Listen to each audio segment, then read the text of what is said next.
Independent thoughts, independent life. This is Chad Benson.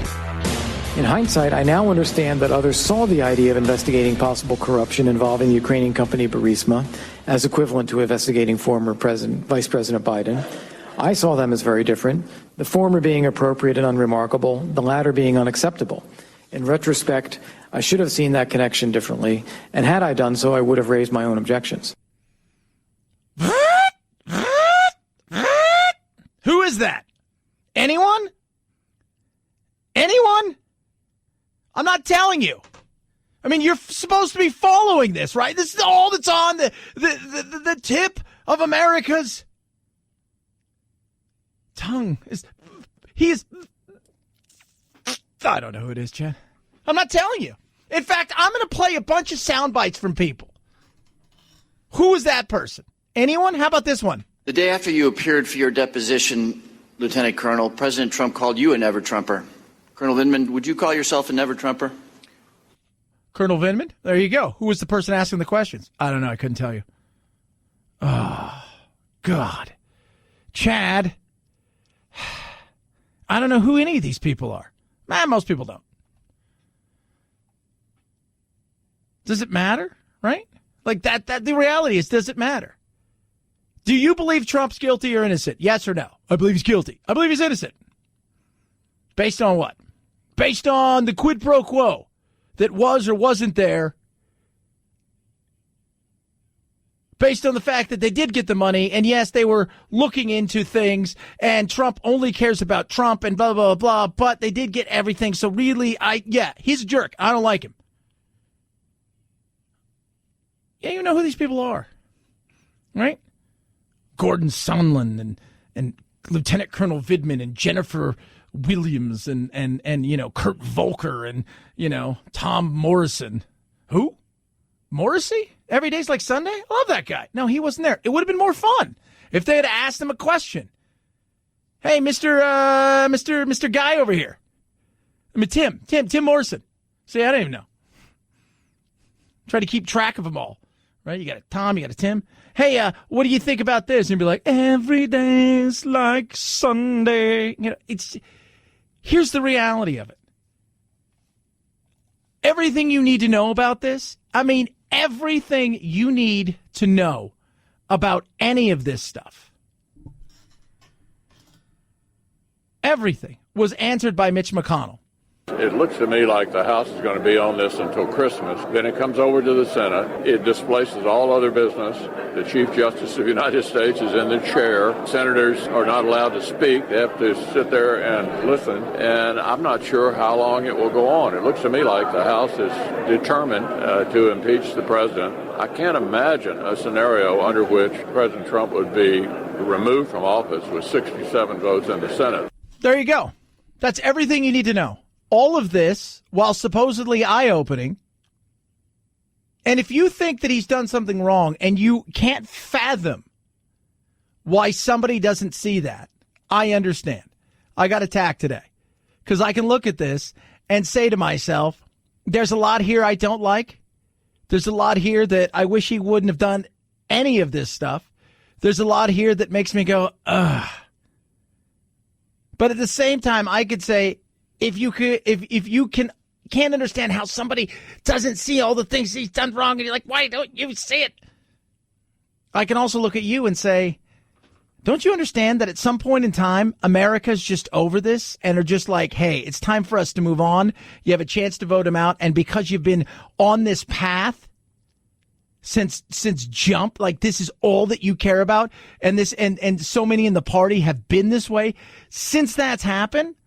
Don't you understand that people are just fatigued? They're just over it. So it's time for everybody, I think, to realize, barring anything absolutely amazing, right? Like a spaceship lands, God comes back, like Jesus comes back, and he's like, look, here's the deal, guys. That guy needs to go, and he points at Trump. Right? Mother Earth comes back. Climate change monster comes back. Whatever it is. Greta Thunberg wants him. Barring anything just crazy. And I'm not saying it can't happen. right? Because about 3.5 years ago, people were like, there's no way Trump can win, right? But then he did. But barring any of that, he ain't going anywhere. So next year, be prepared for a battle. Neither side can see why the other side can't see what they see. But it's very subjective at this point in time, right? It is very subjective. I used the analogy earlier. You go to an art gallery and you're looking there and you're like, I see a blank canvas with the sun rising and its openness to take on the day. And the person next to you, like, that is the flag of Japan. You both see something, different interpretations. But when you got Mitch McConnell going, yeah, this ain't happening, is what it is. 323-538-2423 at Chad Benson Show is your Twitter. Feel free to tweet at me. Other big exciting news of the day, and this was very interesting, right? Because I am not a conspiracy theorist, but I will say I found this to be interesting. Tova Noel and Michael Thomas were on duty at MCC Manhattan August 10th when Jeffrey Epstein died of suicide. They were required to perform repeated counts of the prisoners under their watch, but instead, for about 8 hours, federal prosecutors said they sat at their desk, browsed the internet, and moved around a common area. They're charged with falsifying records to show they did their job, when in fact prosecutors said they did not. When Noel and Thomas eventually made their rounds at about 6:30 a.m., they discovered the body of Epstein, who had been held on sex trafficking charges. Now, here's my conspiracy, which is different than a lot of other people's. You know, a lot of other people say that the Clintons killed him. I'm not going to go there. I do still find it funny that, you know, like people that kind of know them, you know, kind of just all seem to pass away. Just like I find it funny that a lot of people that Trump hangs out with seem to go to jail. So we can look about all around this stuff and say, ha, ha, ha. Here is my take. If there's a conspiracy here, this is, follow me, right? Somebody in his camp, his brother, people that are watching over his estate, if there was some sort of stuff that took place, right? Some nefariousness. You've got people that were temps, right? Because that was a lot of people that worked there as guards. It's their second job to earn extra money, because they're so short-handed. So if you're broke and you need money and somebody approaches you and says, look, all he's asking for is nobody to look in for a few hours. In return, here's a sack of cash. Don't put it in your bank and be stupid. He does what he does. He avoids, for all intents and purposes, he does a Herman Goering and avoids justice. But if there wasn't going to be conspiracy with Epstein, to me, that would be it. But people are asking the questions today, including the likes of Lindsey Graham and many others, saying, well, hold on a second. And this is a doctor, Hawk Sawyer. It's a cool name, right? Sounds like a rock band. Do you concur with the opinion that it was a suicide? That was the finding of the coroner, sir. Okay. Do you have any evidence suggest otherwise? I do not. No.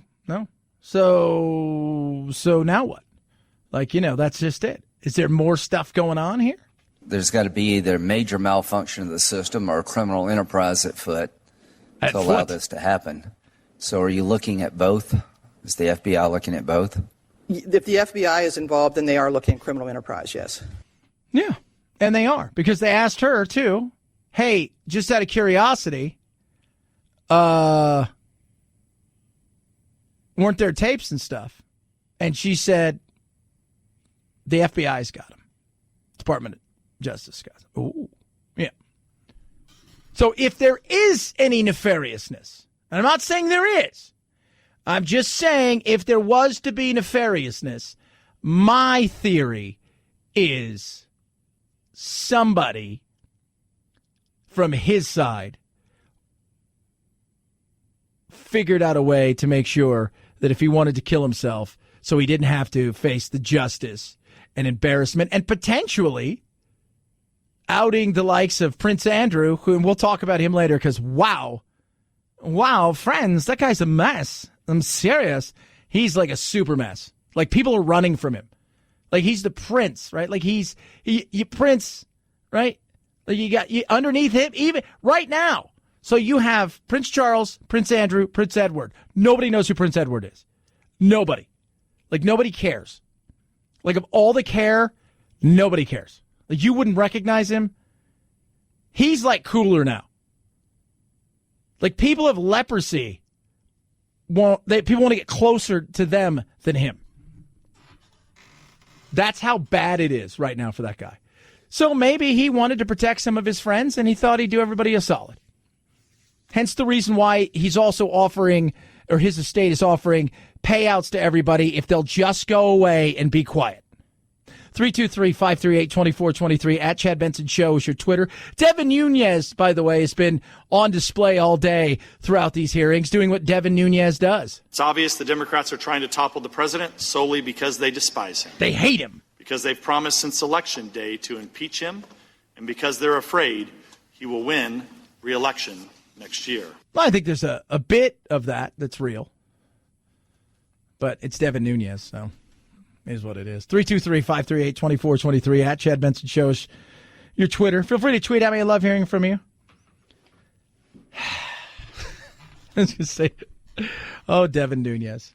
Just the whole thing watching it today. I was like, I'm like watching it, and I've yet to find out that like oomph moment where you're like, oh my God, that's game changing. And that's why I keep saying the game changing that's out there is going to be, if there is any, it's going to be not even Gordon Sondland tomorrow. It's not that. The game changer, it's going to be somebody who nobody knows about. It's that Fruman guy and all of these other guys that Rudy was hanging out with. That's the game. Somewhere in there, if there is something, it's that. 323-538-2423 at Chad Benson Show is your Twitter. All right.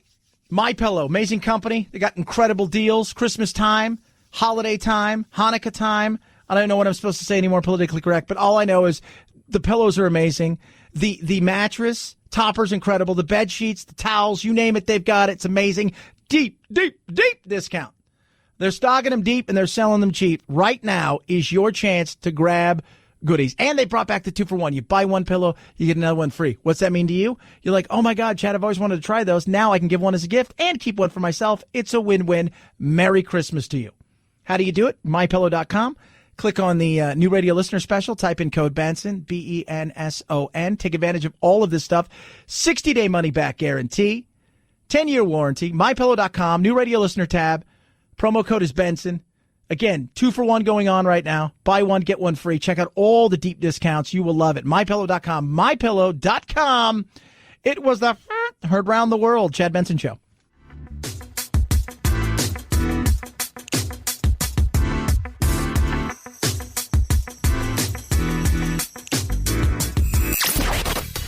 Boys, give me a bowl of chili with plenty of peppers. One Mexican heartburn. Why don't you mugs grow up? The Chad Benson Show, where independent, a la carte thinkers have a seat at the table and a voice in the dialogue. I'll have what she's having.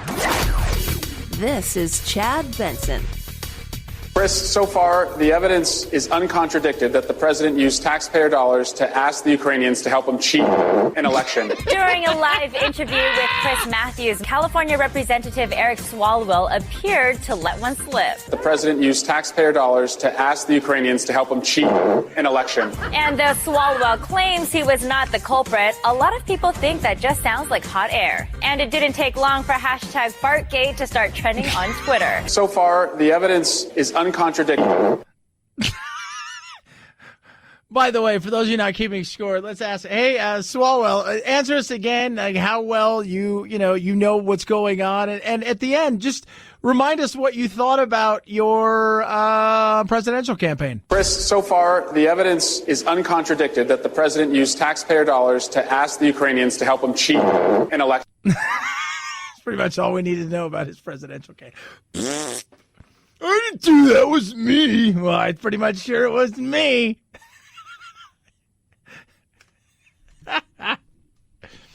Eric Swalwell is the Democrat version of Matt Gaetz.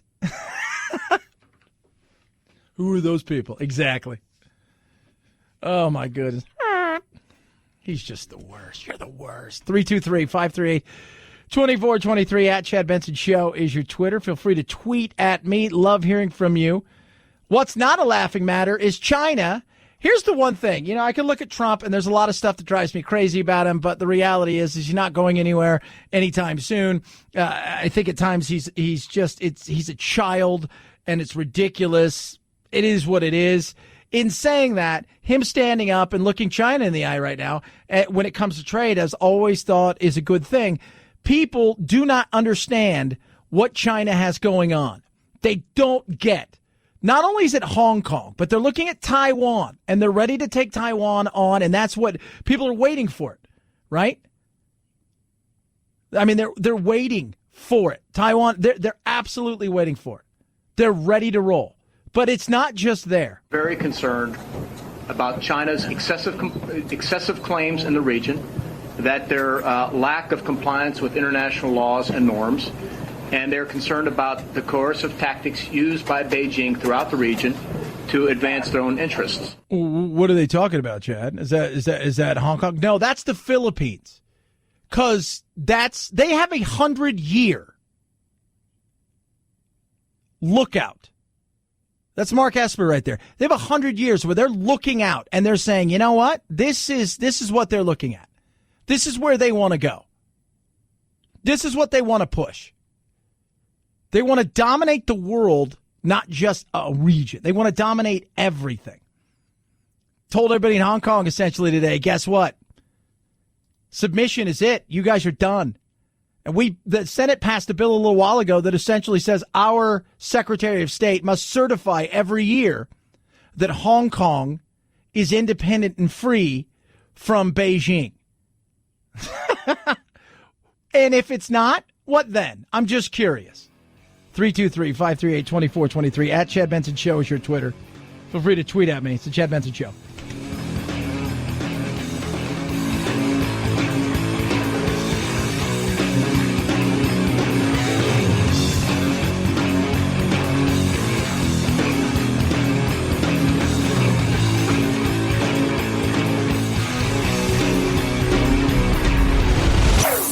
Chad Benson Show.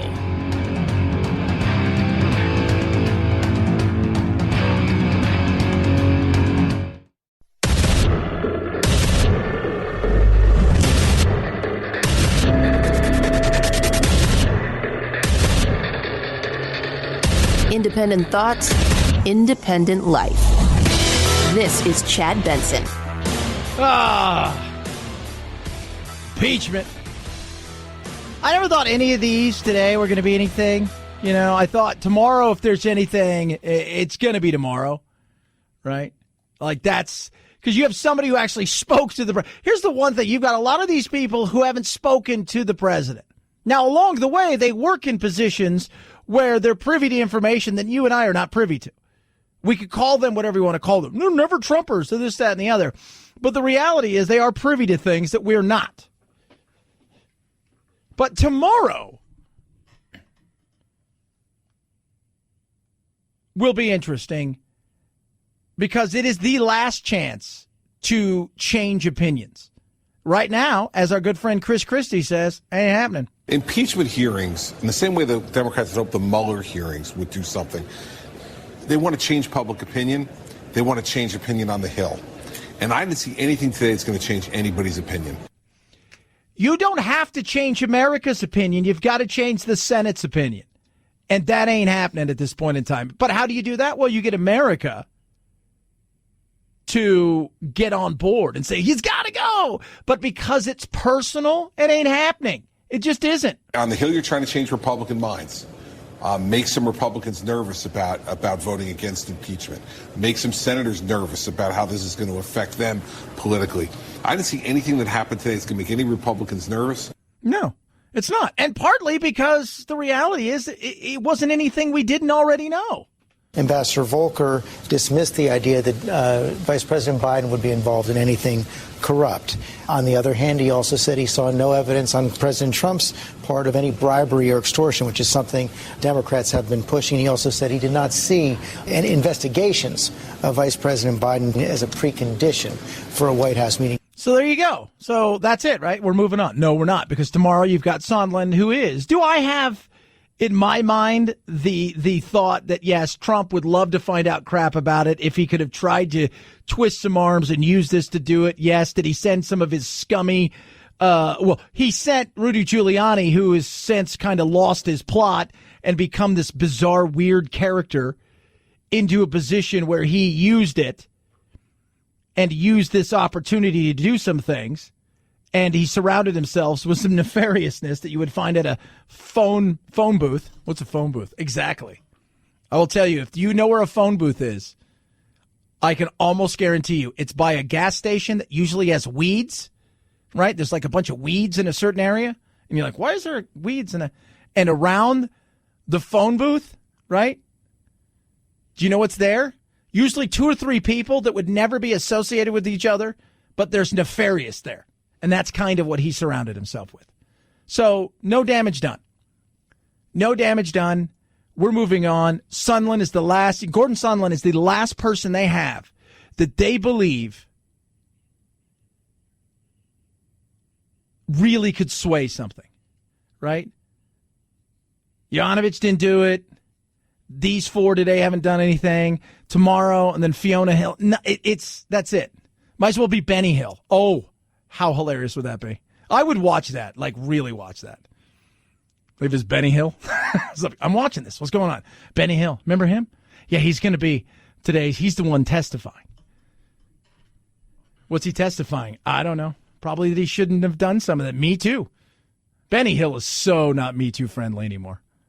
I think we can all agree with that. Somebody's going, who the hell's Benny Hill? Oh, if you don't know who Benny Hill is, you're never going to know. Look him up on YouTube because he'll never be played anywhere else.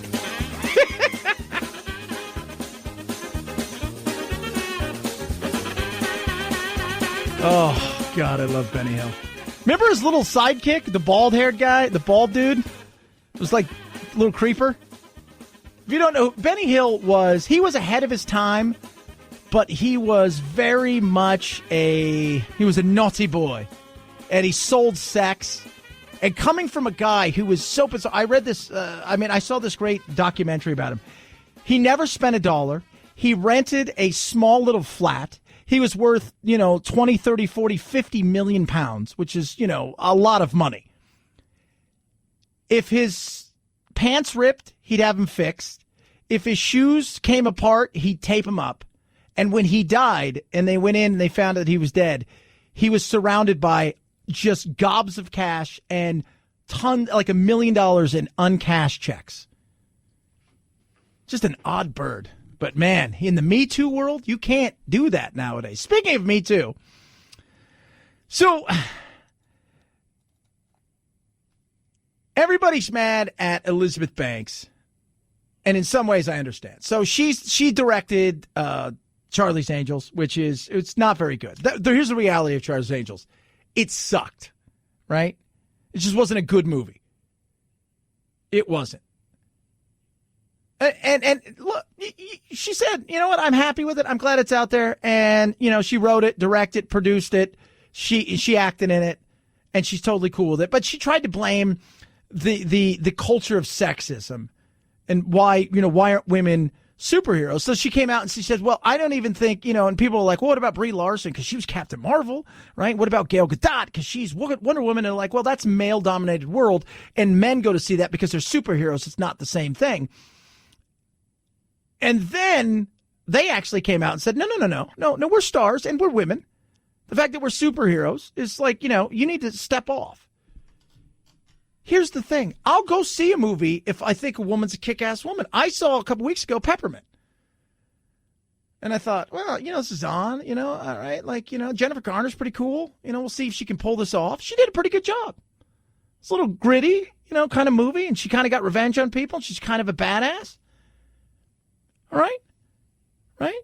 You got that new show on ABC, that everybody says is like, it's awesome. And it's about a woman who essentially goes out and, kicks everybody's butt in like Portland. And I'm sick and tired of it's like, oh, well, guys just don't. No, guys like guy stuff if it's good. If a woman kicks ass. Case in point, Uma Thurman. Right? The last time I saw, and every time it comes on, I will watch Kill Bill, both volume 1 and 2. I was going to do something today, but I can't now because this is on, and it's like 8 hours. I'll watch it. It was awesome. I loved it. Last time I checked, Uma Thurman is a woman. At least for now. I haven't heard anything. I'm just saying. That's the last time I checked that she was a woman. And because of that, that was kick-ass. The movie you made, Elizabeth Banks, just wasn't very good. That's it. Just wasn't very good at all. It was kind of... It was a remake that didn't need to be remade, and you went in a way that's totally... Like, sometimes you can take things in a weird direction, and people... But like, ooh, like Fantasy Island. I don't know if you saw this, Producer Phil, but they've got a Fantasy Island movie coming out. I did see that, and I want to see the Banana Splits movie, too. Yeah, the Banana Splits movie is violent. But the Fantasy Island movie, it's not the fantasy like you would think of with Ricardo Montalban and the plane, Hervé Villechaize. It's none of that. It's a horror movie. They just went in a totally different direction. Like your fantasy is your nightmare. This just wasn't a good movie. And you can't stop blaming men for the reasons that your movie's not very good. Kristen Stewart is not a box office draw. She wants to play weird, very artsy things, and that's the reality of it. And she's just not a box office draw. 323-538-2423 at Chad Benson Show is your Twitter. Feel free to tweet at me. Love, hate, whatever you got, kids. Chick-fil-A, what you doing? Eating more chicken? It was just a few months ago when Texas Governor Greg Abbott surrounded himself with Chick-fil-A cups as he signed the Chick-fil-A bill. The Save Chick-fil-A legislation that I'm about to sign is a victory for religious freedom in Texas. Now the governor is breaking up with the Georgia-based chicken chain after it said it would no longer donate to groups like the Salvation Army. The issue gained national attention when the San Antonio City Council explicitly banned the brand from the airport. Abbott tweeted he'll now be getting dinner from San Antonio barbecue chain Bill Miller Barbecue, whose owners have been outed by San Antonio Congressman Joaquin Castro as a donor to the Trump campaign. Now, Chick-fil-A failed because Chick-fil-A gave in. If you're going to step away from something, right, and you're stepping away from the Salvation Army and several other organizations because of what they donate to or what their religious belief is, and you have your belief, nobody believes that you've changed. You're still closed on Sundays. You're still a Christian organization as far as people are concerned. They don't think that magically you've changed. And this is what we've talked about in the past. In this woke world, cancel culture is so massive. Right? It is so huge, and it is about canceling everything. It's no longer about, like, just canceling you for the moment until you are contrite and maybe you can come back. It's about gone forever. If you're going to get out of the business of donating money, but you still want to donate money, you know what you do? You set up your own foundation, and you do it that way. That way you don't have to worry about anything. So if you want to help the homeless, you set up your own, your 501(c)(3) and it's the chicken for homeless or whatever you want to do, and you help out in that direction. What you did though is you gave in, and because of that, they don't trust you. You've pissed off your supporters, and they're going to ask you to give a little bit more and a little bit more because cancel culture never goes away. This is hilarious. New York Times op-ed. But it's not an op-ed like you think. It is a mock-ed of cancel culture in medieval times.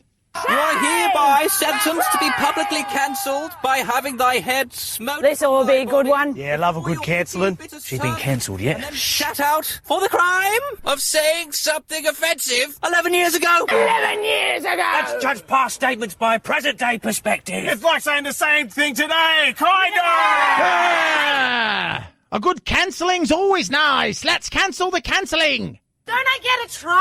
No, this is a cancelling. We are the jury. Our anger makes us qualified. Plus, we're all perfect. Yeah, we're all perfect. You may be granted a reprieve if you apologize. I'm sorry that you're offended. Sorry that we're offended? That's a non-apology. A non-apology! That's worse than saying nothing. You guys getting it? This is the New York Times making fun of cancel culture because it is so ridiculous.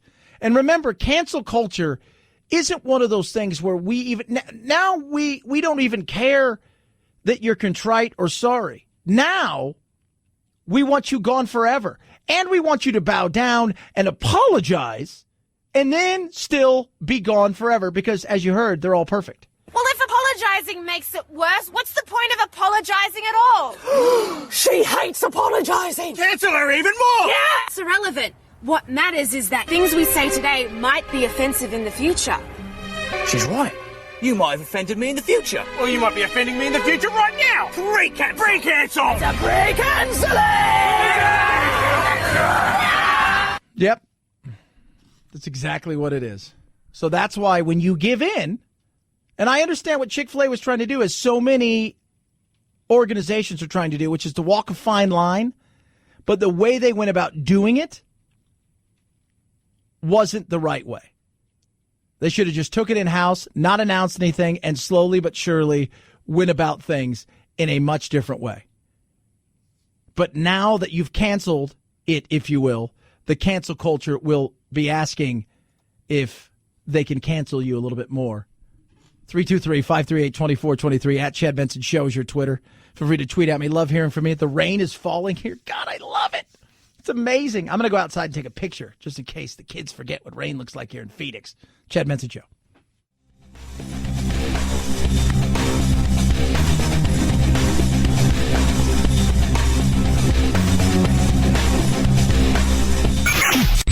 The Chad Benson Show, where the sensible center hangs out.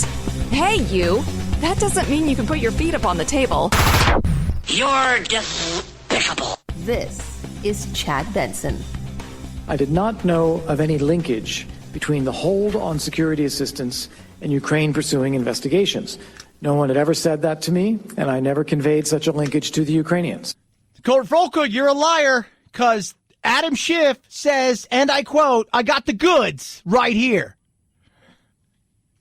Has to be.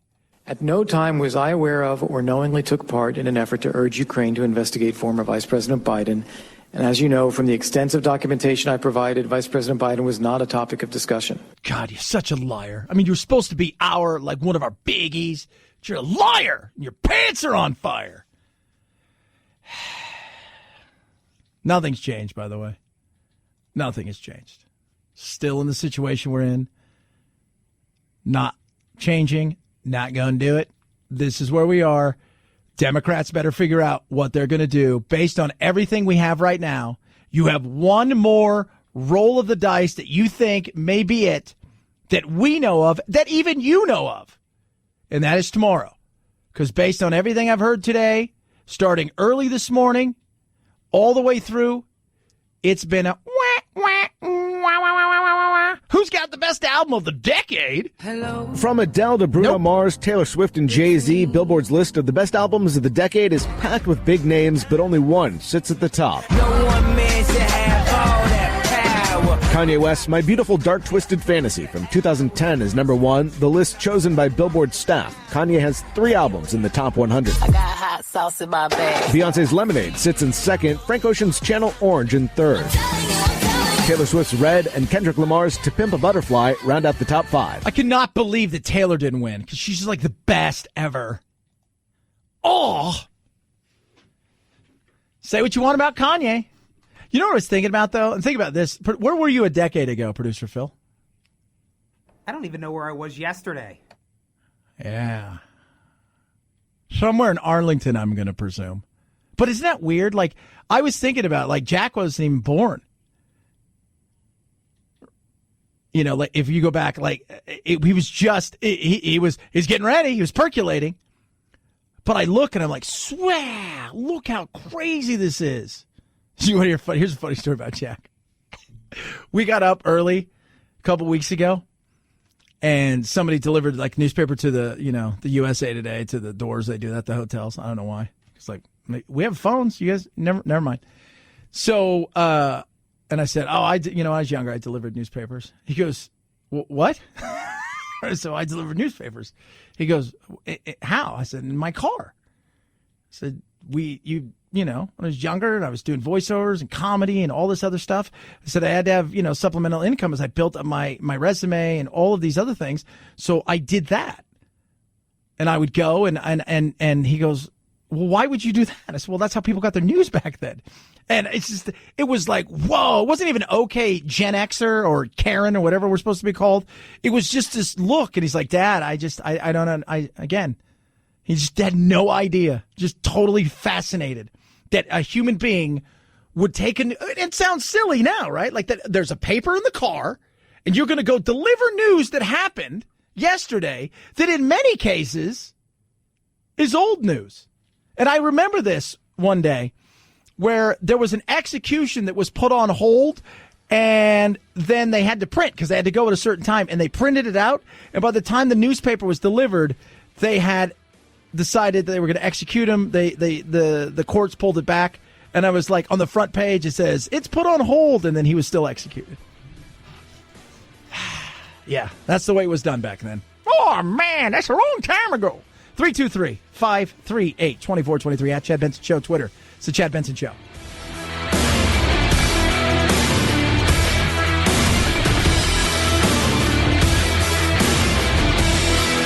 This is the Chad Benson Show.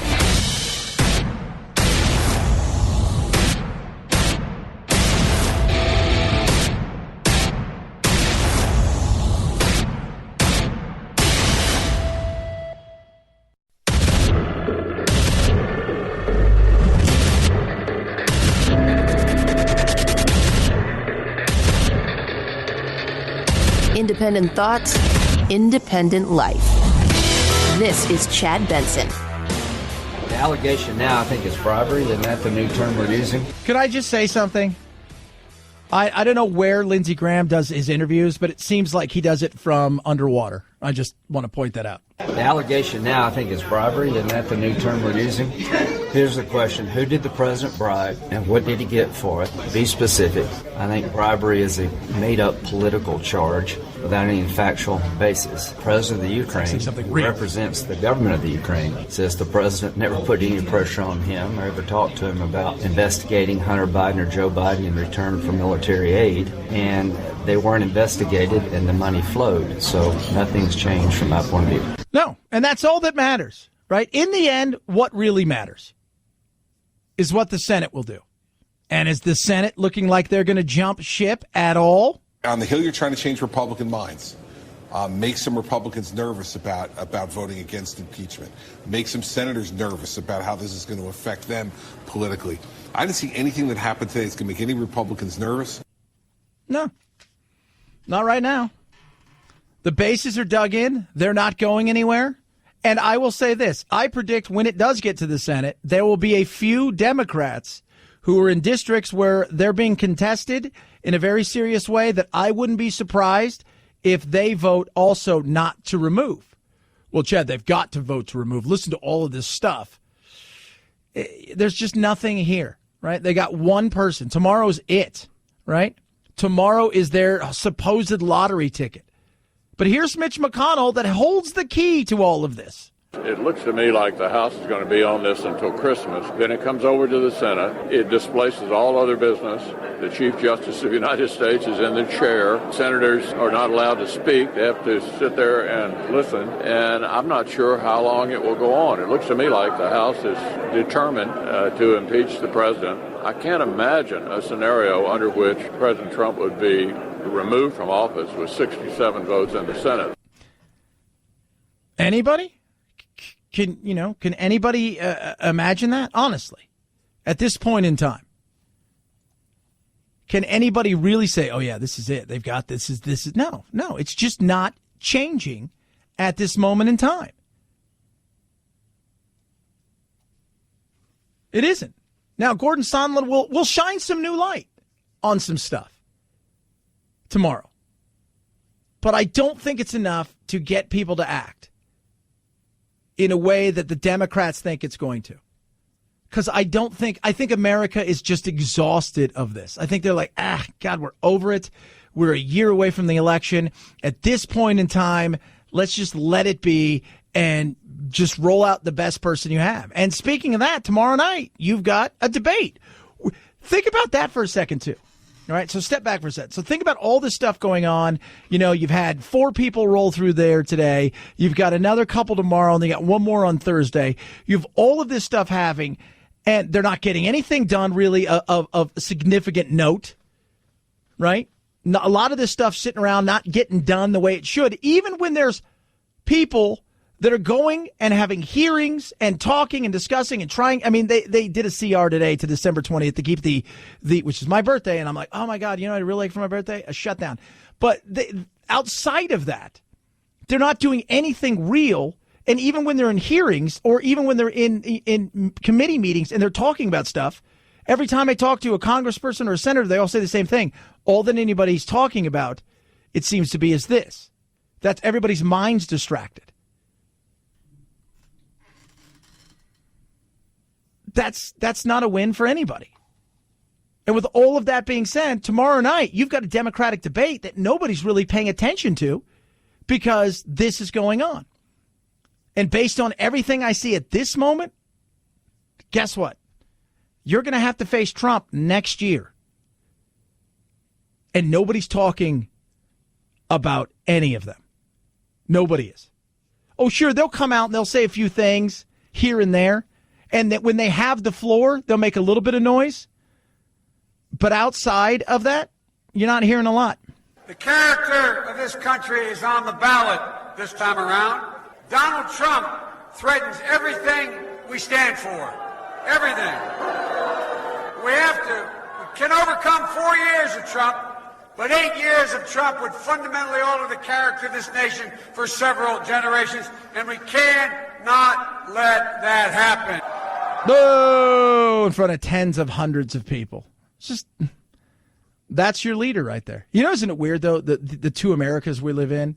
And it's really like 30 Americas in a lot of ways. Some states are similar. Some are completely different. Some have a few, similarities. But Pete Buttigieg is in Iowa, right? And he's leading. By all accounts right now, he's got the lead heading into Iowa at this moment in time. Biden's slipping a little bit. Bernie's way down. Elizabeth Warren. Then you go to a place like South Carolina, and Pete Buttigieg is like tied with Marianne Williamson. So it's a bizarre world of, who are you going to pick? Because there is no real front runner. There's nobody who's running away with it. If Pete Buttigieg was 50 and he was straight, we wouldn't be having this conversation. We wouldn't. But he's gay, and people are asking the questions. Can a gay person be president? Yeah. Look, if Pete Buttigieg became president, would I be worried that America's going to fall apart? Hell no. I think he's a bright guy. I think he would do an admirable job. You may not like his policies. I'll probably have a lot of disagreements with certain things, but I don't think he's going to alienate the world, right? But if Elizabeth Warren became president, I think we'd have a little bit more issues. And just because they become president doesn't mean they're going to get everything their way. And that's, as President Trump is finding out, doesn't happen that way. It doesn't. But one thing I do know is the more that I hear them all talk, the more that they're starting to realize Pete's not some sort of novelty act. He's real. But we shouldn't kid ourselves. It's not going to be easy. It's not going to be easy. So we better be real careful about who we nominate, because the risk of nominating someone who wouldn't beat Trump is a nation and a world that our children and grandkids won't want to live in. Sir, sit down. Somebody will come pick you up in a little while. Hope you're doing okay. This makes you laugh, right? Like, I'm not. I don't even. Yeah, but that's going to be the struggle right there. There is no front runner, and I think the thing is, he did say something there. The person that they're hoping to nominate has to beat Trump, because in the end, that's the only thing they agree on is you got to beat Trump, right? But the reality is the smart choice of, if you're just looking at it across the board, saying who's the best candidate they have, if you take away their age, the color of their skin, their sex, you just look and say, this is what they've said, and you just listen to them, and you don't know anything else about him, you'd say Pete Buttigieg is the best candidate that they have that's still remaining.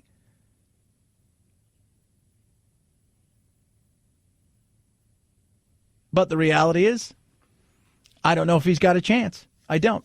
Because I just think that the black vote, he's not going to get the black vote. He's just not going to get it. And I wonder, I do wonder this. Let's just say, for the sake of argument, he gets to the point where he is going to be the nominee. And he goes up against Trump. Is the black vote, which is predominantly Democrat, are they just going to stay at home? Or will they say, you know what, better the devil you do than the devil you don't, and look at black unemployment if the economy stays strong? That's a fair question. Do I think he's going to be the nominee? No, I don't. I think as long as he stays upright, I still think Biden is going to raise the money, and he's got the name, and I think he'll be able to do a little bit more than some of the others will when it comes to getting a larger group of people that will get on board with him in the Democratic Party. And remember, too, Pete, while he's a Democrat, is not a Washingtonian Democrat or a governor. He's still an outside-ish person because he's a mayor. But I just don't think he has... if you were just to listen to him, you'd say, that guy's got it going on. But the reality is there's other things that come into play. 323-538-2423 at Chad Benson Show is your Twitter. Feel free to tweet at us. A lot of stuff still to get to. Talk a little what's trending straight ahead. What is trending around said globe? We will discuss. And it got some fun stuff as well, because we like to have fun here. This, kids, is the Chad Benson Show.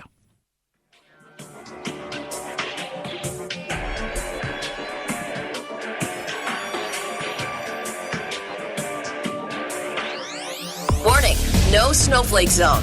Uninformed opinions are in danger of melting. The Chad Benson Show. 5, 4, 3, 2, 1, 0, ignition, liftoff. Now it's time to find out what's trending. What's trending? Yeah, what does that mean? I mean something, right? Like it's trending on the old internet. What's trending? A lot of stuff. Well, Chad, this has to be the biggest trending thing of the day, right? This whole thing that's going on. Nah. No, it's not. Are you sure? Are you sure? These hearings are the biggest thing in the world? No. I'm always surprised. I think it shows you where a lot of people are. Trending on the old Google. You ready for this? Alex Smith is trending. He's the football player that had his leg destroyed. He's now running. And it was gross, too. It is gross. Lori Loughlin, because she's facing up to 3 years, they're saying. That's some serious time. International Men's Day is today, as well as World Toilet Day, which is trending. Antonio Brown. Everybody thinks he's coming back to the Patriots. He's apologized for saying he's being a jerk and blah, blah, blah, blah. And Eric Swalwell for the fart heard round the world. That is trending. You go over to the Google. You go from Google to Twitter. What do you have? Cats movie. There's a new trailer out today. It is creepy. It's just, there's nothing about this. This to me feels like this was a bad idea. Like the first thing that comes out, you're like, this feels like a bad idea. Right?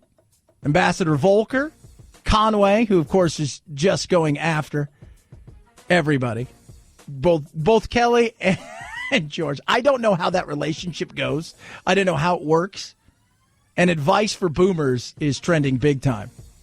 So congratulations to boomers. I want to see what this OK Boomer show is that Fox is putting together. And, of course, Epstein is trending because did he or didn't he kill himself? That is a very fair question to ask. After today's revelations that they have indicted 2 of the people that were on duty if you will, for not being on duty.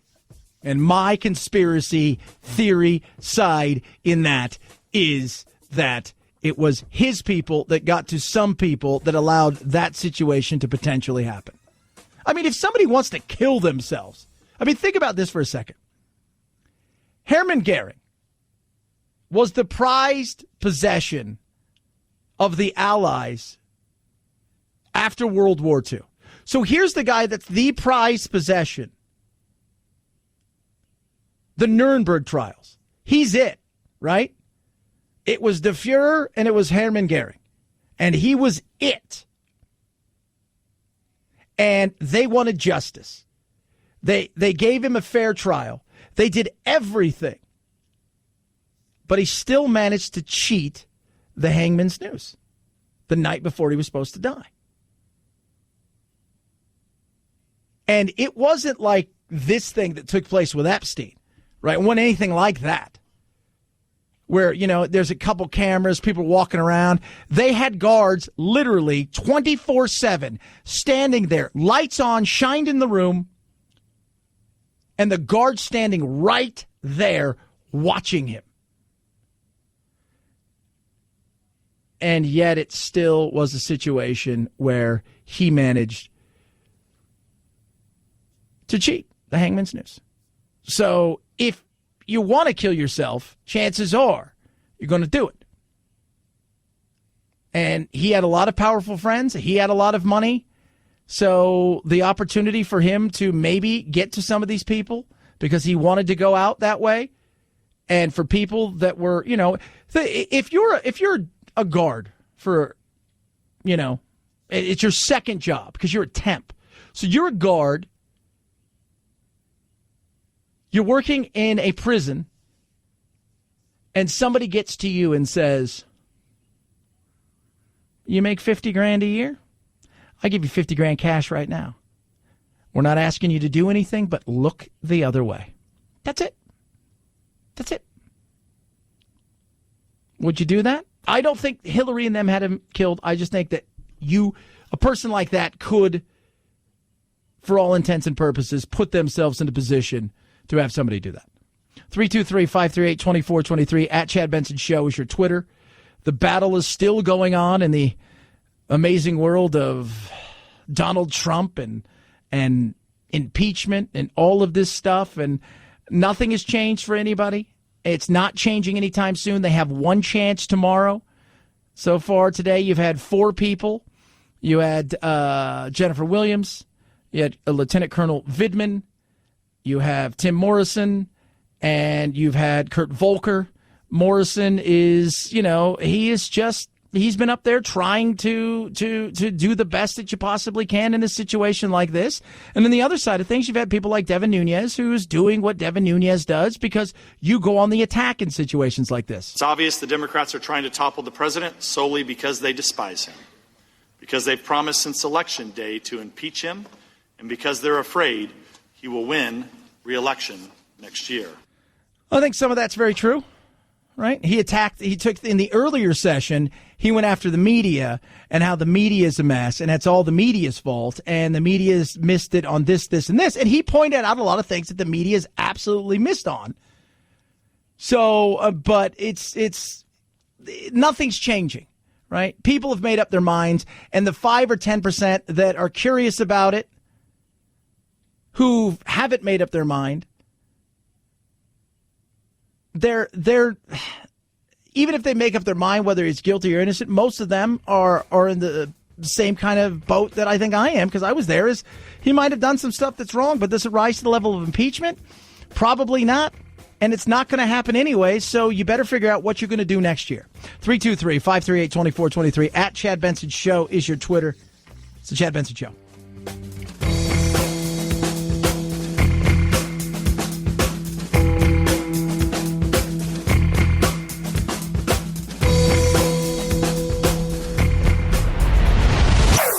Chad Benson Show.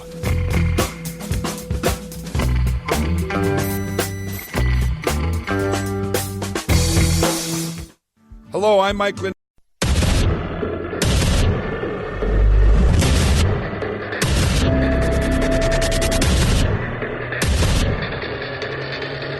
Independent thoughts, independent life.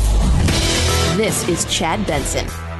So you've got Chick-fil-A, who is now going to stop giving money to certain organizations that are going to and focus on three things: homelessness and a few other initiatives. Because I think a lot of pressure was coming that they're so anti-LGBT, which they have a belief.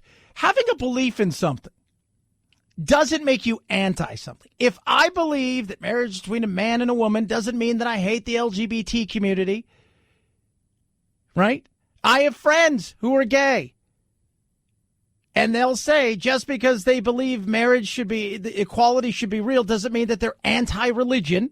It's just ridiculous. But they're now stepping away from it. Now, on top of all of that, Burger King's getting sued. Because apparently their Beyond Meat may be contaminated, not with any kind of drugs or weirdness. No. But because where they cook the Beyond Meat also happens to be where they cook the meat. And if you know vegans and people like that, that is a no-no. Oh, no. Yeah. Absolutely. 323-538-2423. At Chad Benson Show is your Twitter. You could tweet at us. I was laughing. I was like, oh, my God, not the Beyond Meat. So would that mean if you're going to do that, like producer Phil, even if you clean it, don't say they want you to have their own separate thing? Because I've had friends who are that way with their barbecues, where they've had to get like another smaller barbecue or something because they want no part of anything that potentially could have had meat involved. I thought separate but equal was outlawed. Yeah, I think so. I don't know what that means now. Oh, jeez. 323-538-2423. At Chad Benson Show is your Twitter. Feel free to tweet at me. I don't know if you guys saw this, but Prince Andrew decided he was going to do an interview. And Prince Andrew should never have done an interview. Certainly the fact that we filmed in Buckingham Palace, in the South Drawing Room, right by the investitures. This is the Queen's entrance. This is the Marble Hall where a lot of the knighthoods, the awards are given out. It's hard to think that we would have been allowed to conduct that interview right in the heart of Buckingham Palace if Her Majesty the Queen hadn't, if not given permission, at least approved. Yeah, and she knows, like anything else. I mean, the Queen knows what's going on. And so the opportunity was for him to speak, and he seemed like a blithering idiot, right? And just, I talked about the fact that he couldn't sweat. He talked about the fact that he's not going to back away from his friendship because he didn't know anything, and all the times he hung out with him, didn't see anything with Epstein, and all of this stuff. It wasn't a good look for him. So while the Queen may have known that they were doing an interview, like anything else, hey, we're going to do an interview, we're going to set the record straight, doesn't mean they set the record straight in a good way. And by the sounds of it, it wasn't good of it at all. And then the bizarre, I don't sweat scenario was just really, he's a mess. And I still don't buy the fact that he killed himself without people knowing or giving their blessing. And I am not a flat earther, right? I'm not one of those, everything's a conspiracy, because too many people are, right? Too much deep state, people running around. You don't like the way something goes. It's because it's a conspiracy or a deep state. I just find a lot of this stuff to be really too convenient for me, right? And I'm not that person, right? I'm pretty much a skeptic in a lot of things, but I just feel like there's a little stuff that went on here that makes I think a lot of people feel uncomfortable. 323-538-2423. At Chad Benson Show is your Twitter. New huge heart study about whether or not stents or medicine are better. What this study does, randomize them into two groups. One group getting stent surgery, lifestyle modifications, and medication. The other one, just aggressive medical management and lifestyle modifications. The study found that group, the medication group, was as effective as the more invasive group.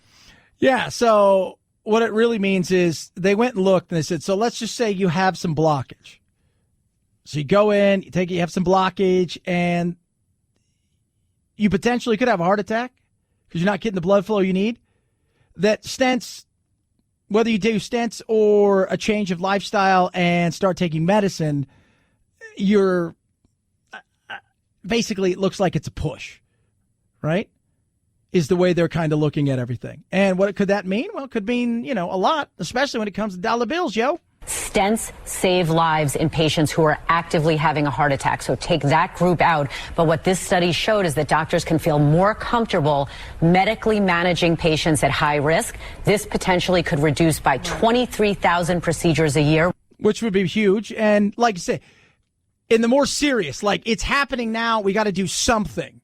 As opposed to you meet somebody who maybe has had some chest pains or they're doing something early on. They say, look, you've got some arteries that are having some issues.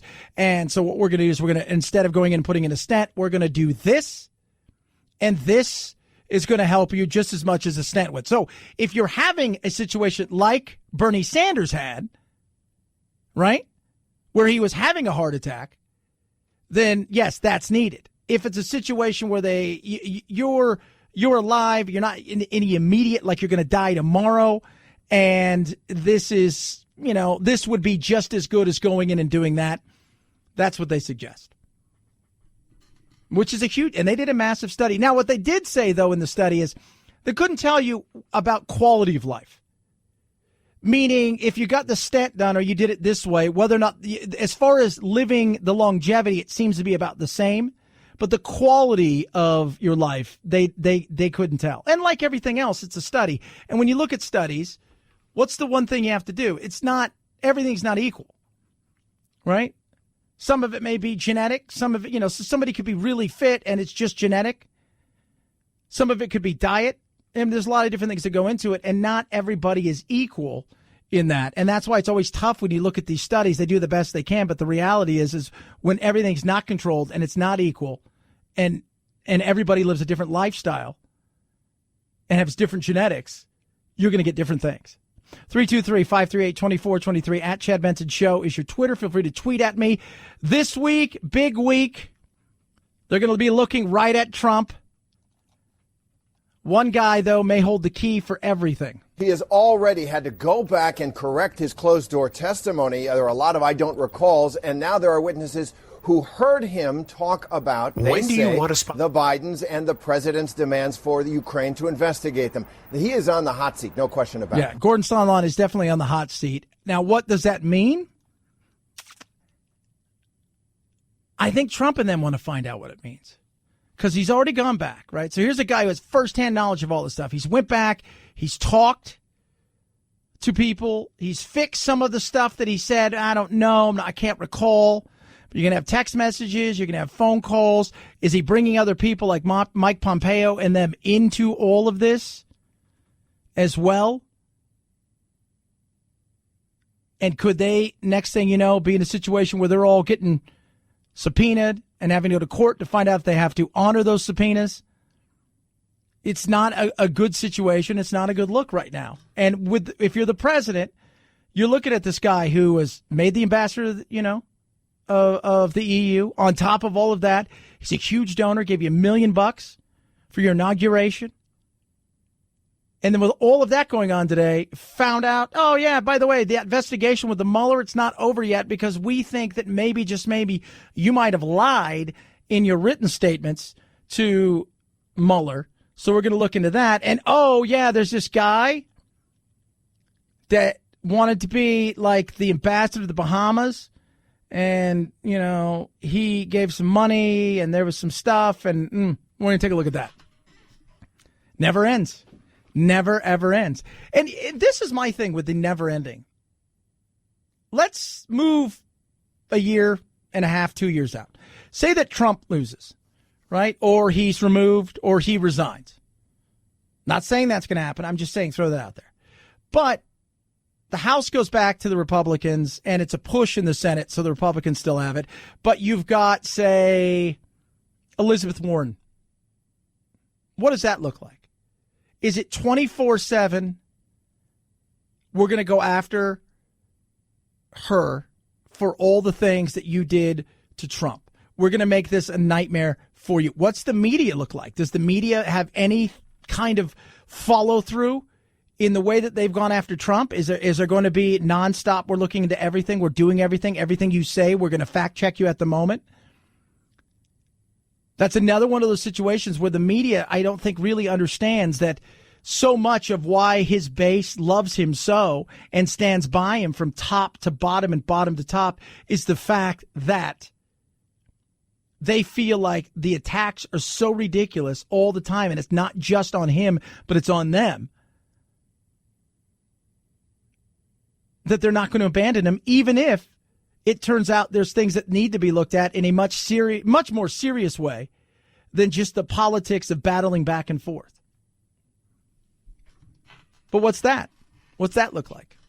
Right? Are they going to be holding their people to the fire, saying, hey, you know what? They went after Trump for everything. We want to look at everything. What happened here? What happened there?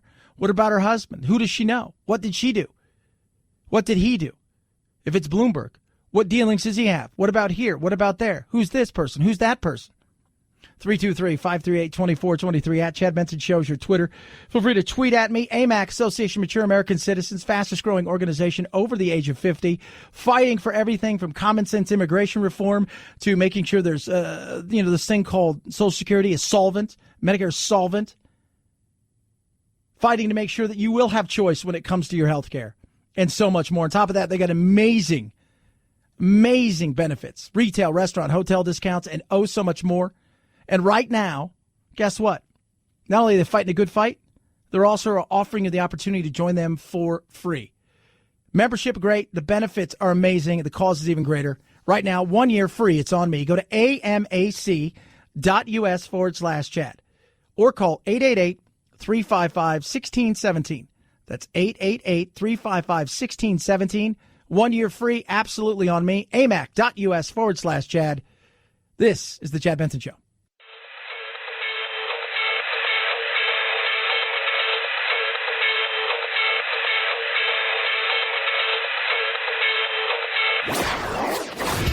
Don't let the Washington Beltway strangle you. This is where the exhausted majority comes to refuel, realign, and reevaluate. This is Chad Benson. You guys know I work with an amazing organization. Veterans Day was not too far gone last week, and the organization I work with, Wounded Paw Project, is amazing. Joining us now is one of the because we were talking about this, Ernesto here. You and I were talking about this earlier because you say you are founder on paper, but the reality is Daisy, you say, is the founder of Wounded Paw. But thanks so much for coming on today and talking about this. By the way, how is Daisy? I know Daisy had some, arthritis and stuff like that. Well, thank you for having us on the show. Daisy Rainbow Hernandez, she is the true founder. She's doing great, but she is retired now, so she's enjoying the retired life. So let's talk about how you got to this point, because you got a great story in the Air Force, joined 1988, 89, and away you went. Then 9/11 happened and everything changed from there. Correct. So 88 enlisted, 94 graduated from the Air Force Academy, then became an officer the entire time, deployed numerous times. So the big one was on March 26, 2008. Myself and a soldier, we came in under indirect fire from rockets and mortars, and there was a makeshift bunker, and we threw as many people as would fit in there, and at the very end, the ends were exposed, so him and I used our bodies, made our peace, and used our bodies to block the entrance of the bunkers, and then both of us were hit at that time. So there you were hit, and next thing you know, I mean, you've got a Purple Heart, and I've heard you talk about it a few occasions. If you're in the Air Force and you have a Purple Heart, usually it means you're not around to get that. But you went through a lot of things, and lo and behold, you had a rescue dog named Daisy, and that changed everything. Correct. After I was injured, luckily I was in medevac. I was able to finish my deployment. But it was years later where the physical and especially the invisible wounds started to haunt me. Shrapnel started moving to my back, started really making me dilapidated, and then the mental state wasn't quite there. So, as many veterans at that time did, and even today, was we turned to alcohol, and then opioids was a prescribed medication. So opioids and alcohol were just not there. Started having some mood swings. And what no doctor, therapist, clinician, family, or friends could do, a rescue by the name of Daisy, with her big brown eyes, recognized that I wasn't whole, and she started treating me like a puppy. And that's how we formed Wounded Paw Project. You know, it's amazing because I've watched you talk about especially the mental side of things when you actually, and I may or may not be right here, but I think you actually switched positions with somebody one day, right? You changed, and the person that you changed with ended up being killed, and you obviously didn't die. And I'm sure there's some survival guilt that goes along with all of these things, which I'm sure pushed you to situations where you said alcohol and opioids. Yes. So 10 days later after we were hit, I switched schedules for Colonel Steve K. Scott. Every day I think of him. Every day I thank him. When we switched schedules, he was where I should have been. So I always tell people, if you only knew that you had 59 minutes to live, what would you do with those 59 minutes? At that point in time, I did it. So I lived life like such as that every day. Talking to the founder of Wounded Paw, Ernesto E. Hernandez. So how did you, like you said, you got Daisy, and Daisy was a rescue dog. Daisy wasn't, I mean, she was, essentially a shelter dog, not a service dog. And how did you go from that situation where did she start to know that there was something wrong and said, hey, look, I'm here for you. Let's do these? Well, she recognized the invisible wounds and also the physical wounds, being mobility issue. She's a big girl. So she helped me get up, and items that I dropped, she would pick up on her own.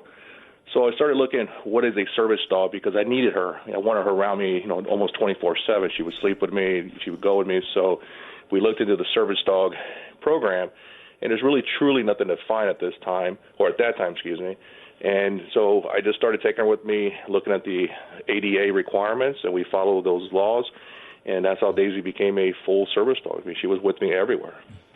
I look at like service dogs. My little brother has got cerebral palsy. He's got brain damage and stuff like that, and he's in a wheelchair. And my family's looked into service dogs. They're extremely expensive, and usually they're pure, bred. But when you founded this, the reality is you're not only doing something for, the men and women like yourself who've struggled with whether it's physical or mental or both, but also the animals themselves who would in many cases be euthanized, and it's save a paw to save a life.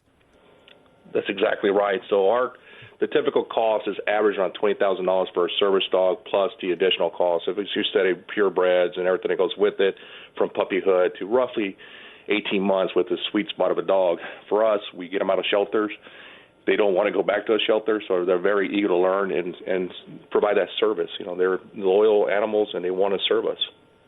Yeah, they are. I've got two dogs who could not be service dogs, Ernesto, because they can barely serve themselves. But the reality is there's just something about them and just, animals themselves, especially dogs, that are amazing. We're talking to the founder of Wounded Paw, Ernesto Hernandez. So let's talk about, let's say you rescue a dog. What is the timeline, and how exactly do you go about training these dogs to get them to the vets or first responders and their families? Sure. So we work with animal rescue, so we're not a rescue organization. So once we identify a dog, we know that not every dog is going to be a service dog, so we always put the asterisk on a dog for service dog. And from there, we do the evaluation. They're no different than humans.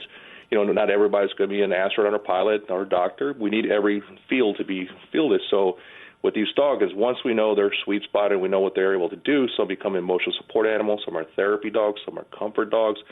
We're getting into court dogs where they provide that comfort for people who've been traumatized. A lot of time it is sexual trauma, so instead of a therapist, you have a little creature that's just happy to see you and lick you. So basically, every dog that we get will get a job. Might not be a service dog, but it'll be a service dog type of program. Yeah. So, and then from there, how do the veterans reach out where, because obviously being through this, you realize what it's like. And a lot of times veterans and first responders, nobody wants to reach out because they always want to be stronger. But when they do eventually reach out, how do they go about doing that? Well, being that I have a Purple Heart and I talked about my stories, a lot of it is word of mouth. People just say, hey, reach out to this guy named E. Hernandez through Wounded Paw. The VA, we become getting a good relationship with them. But a lot of it has been word of mouth. And then there's great organizations such as Military Times has done articles on us. So there's more of a need than that we have dogs to place. I mean, there's some great organizations out there. We try to collaborate with all of them. But there's more of a need than dogs available at this time. So you get a dog, you identify them, you put them through their paces. Now, who trains them? Do you? Are you out there with a whistle? Or come on, Ernesto. Are you out there with a whistle going, how does that work? Are they running through things? How do you guys train them to go to these, to get to these certain situations where they're either going to be, something for the courtroom or for a veteran? Well, initially, we were the trainers, myself and my spouse. We've been around dogs all our lives. We're not canine trainers by trade. We just happen to speak dog. But when we evolved the process, we use existing canine handlers. Some are active duty, some are retired, and especially the retired ones, the veterans, we empower them by being a small business owner, and we outsource the training with them. This is what they did for their career. We tell them our requirements and they follow our model, and that's how we get training for these dogs. But besides from military, we do have the sheriff's department that we work with our canine units. So we use existing people out there that do this for a living or did it for a trade, and then we utilize their skill sets. Talking to Ernesto E. Hernandez, the founder of Wounded Paw Project. And you can check him out at woundedpawproject.org. It's just incredible organization. And I've had a lot of people. I have never had so many people, text me or write me about some of the things that we talk about here on the show as we do you guys, just because I think they see the need that's out there. Make us laugh a little bit. What's the funniest dog that you guys have found and rescued that has turned out to be an amazing Scott? I want to hear. It's like, I got this wiener dog that's just the funniest dog in the world that ends up being a service dog. There's got to be a fun one. They're all fun, to be honest, but the one is most notable that I can think of immediately is Kane. Kane is a pit bull, came out of a dogfighting ring. Little body, huge giant head, kind of like those 80s cartoons. But the reason it made him funny, he wasn't aggressive, but him and I had a urination competition because you got to show the dominance on a dog to eventually decompress him. So where he was marking a yard, I was behind him marking a yard. So it's a very interesting dog. So people want to get in touch with you, want to check out what you guys are doing, because I do tell everybody this is an organization, and what you guys do and how it really helps is amazing. And I'm sure you get a lot of vets who, just seeing them with these animals just changes their lives and their outlook on their life, as well as the animal itself. It does. If they want to get in touch with us, info@wpp.dog or info@woundedpawproject.org. We just try to shorten the email address. They can reach out to us. They can call us at 703-455-5599, and we'll respond in kind. As always, my man, appreciate you coming on today. An amazing organization. We look forward to talking to you soon. Thank you, Chad. Thank you. At Chad Benson Show, Twitter, ChadBenson. And again, check it out. It's amazing what they do. They are growing each and every day, and the need, like he says, there's way too many animals, and there's way too many veterans, first responders, and their family who need these animals, and anything you can do to help is amazing. It's the Chad Benson Show. This is the Chad Benson Show.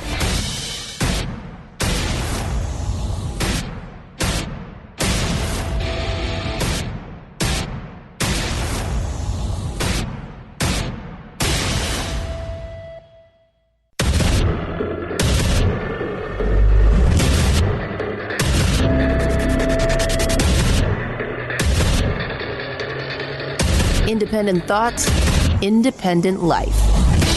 This is Chad Benson.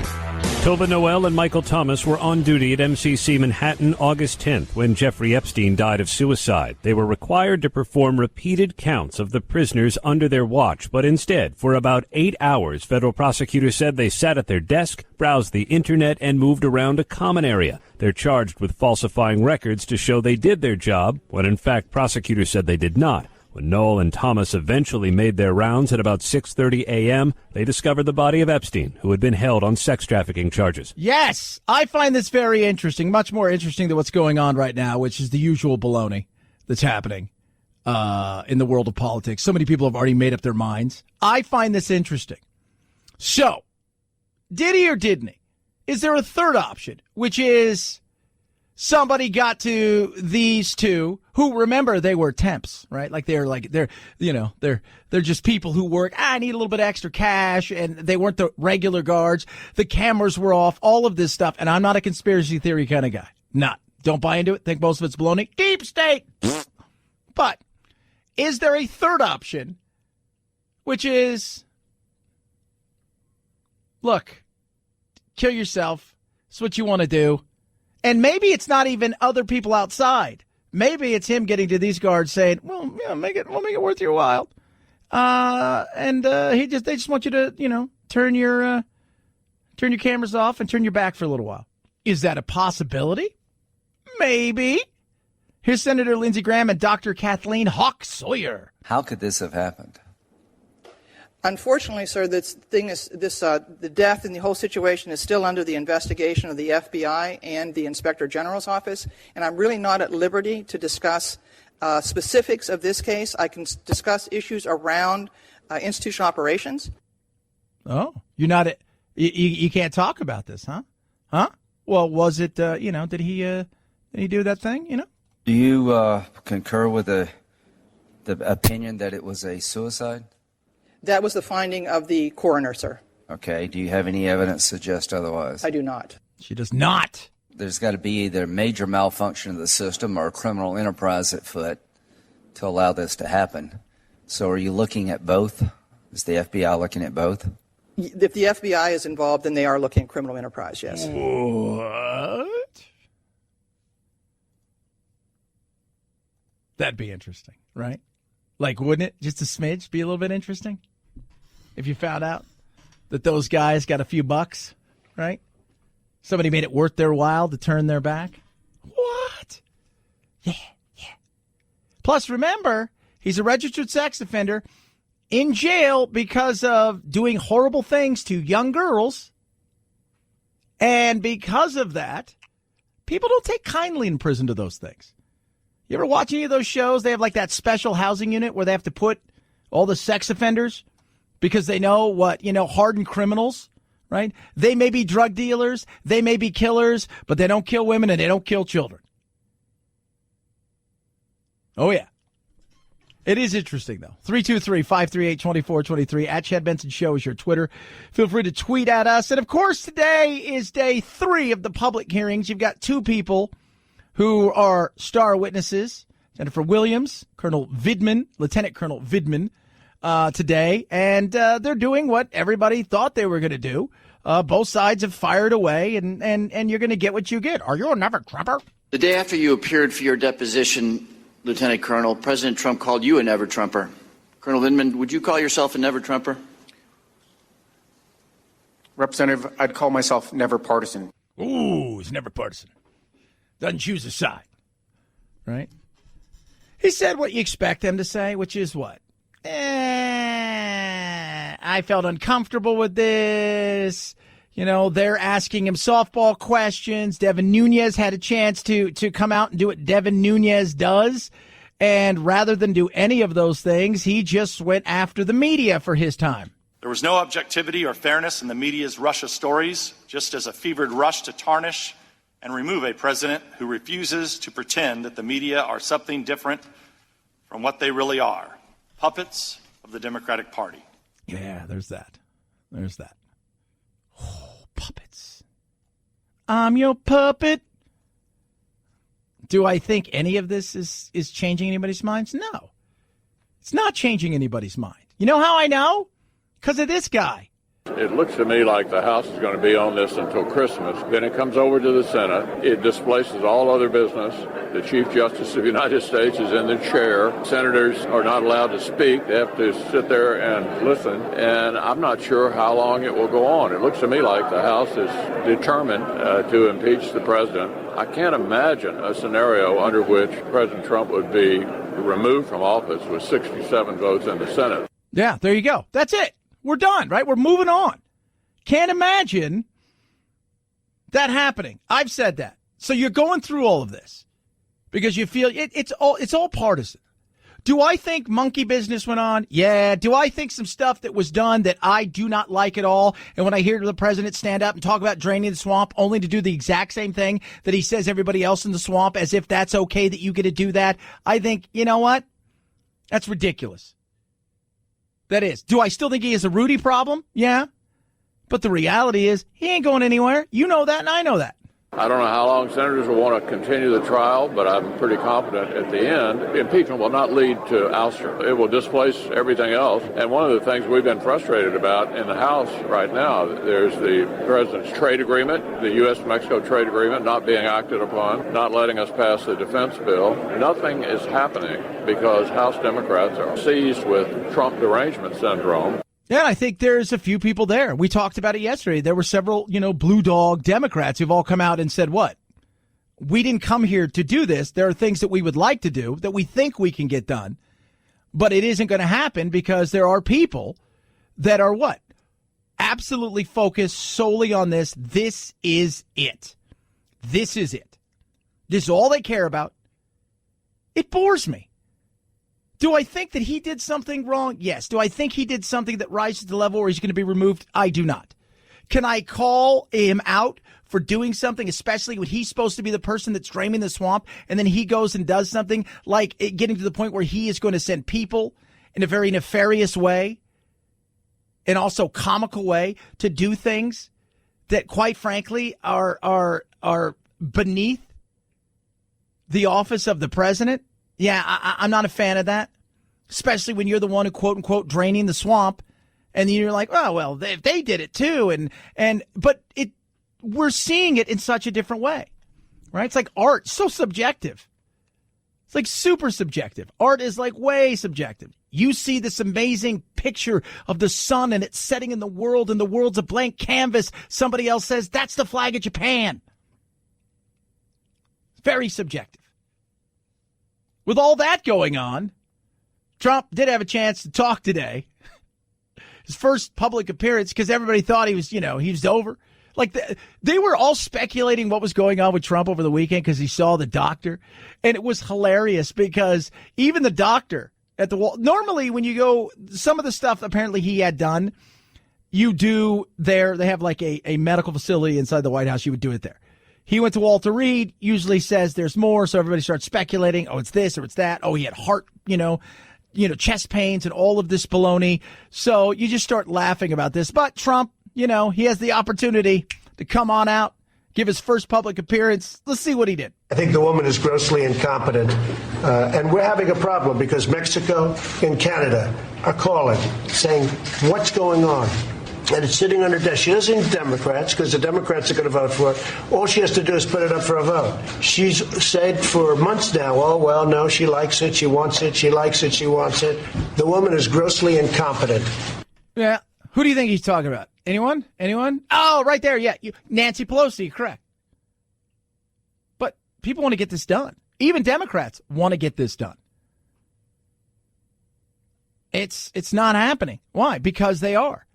I talk on average to about 3 or 4 senators and congresspeople a week. I chat about all kinds of stuff. And you know what? They say right now, every hearing, no matter what it is, the air in the room is sucked out because of this. That's all that anybody's talking about. They have very little time for other things, even though they're working on real stuff, because it is such a crazy, myopic little world where they cannot walk and chew gum at the same time, apparently, and do other things. But even at this point in time, doing anything else doesn't matter if you're not going to pass it on down and get it to the Senate. Which, you know what? If you go and do that, Nancy, and then you got old Mitch who kills it because he kills a lot of bills, including bills the Republicans have thrown down there, you got to do something. And you've done a few things, but the reality is, we don't hear about any of it. You have a kangaroo court headed by little Shifty Schiff, where we don't have lawyers, we don't have witnesses, we don't have anything. And yet I just got to watch, and the Republicans are absolutely killing it. They are doing so well because it's a scam. It's a big scam. They're doing something that the founders never thought possible, and they're using this impeachment hoax for their own political gain. But it's had the opposite effect because you've seen the polls, and we're now the highest. I'm the highest I've ever been in the polls. You don't hear. Depends what polls you look at, right? He's the highest, he's the lowest, but somebody keeps saying, well, look what happened with the Republicans after Clinton. Yeah, except for Clinton Nobody cared, really. Like, you got those people that are like overly, I can't believe he did what he did and he lied and this, that, and the other. But the reality is this feels a little bit different, but we're also so much more partisan, right? Like, people didn't take what Clinton did personally. If, they looked and they said, that's stupid, you shouldn't do that, it's ridiculous. Have you seen Hillary Clinton? But they didn't take it personally. We take everything personally now. We take it so personally. Even today, I got 2 tweets within a few minutes, like direct messages to me. This guy Vidman he's awful. And the next person's like, I think he's doing a fantastic job. And I'm like, wow, it's crazy. But people don't care because you've already made up your mind. That's why the shows are all going, ABC, NBC, CBS, and everybody's all going to regular programming, because the reality is you've made up your mind. So who are we trying to convince here? And if you got Mitch McConnell saying, I don't see any way that he's going to be removed on my watch, essentially, then what? 323-538-2423 at Chad Benson Show is your Twitter. Feel free to tweet at us. By the way, happy International Men's Day, Phil. Just want to let you know that. Congratulations. International Men's Day. What's it mean? I have no idea. It's so weird because I went online and I saw some stuff. We'll touch on it a little bit later, but it all seems to be about mental health.